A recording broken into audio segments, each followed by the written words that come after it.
فصیح یاد میگیریم و وقتی که وارد دانشگاه میشیم هم صحبت نمیکنن.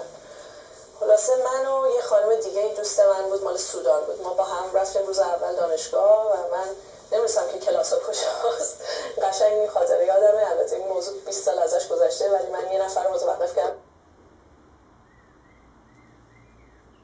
در کجا است به عربی. طرف گفت شو؟ خیلی خوب شما بگونه میتونی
به پرده گوشش نزنه، چون اگر دقت نکنه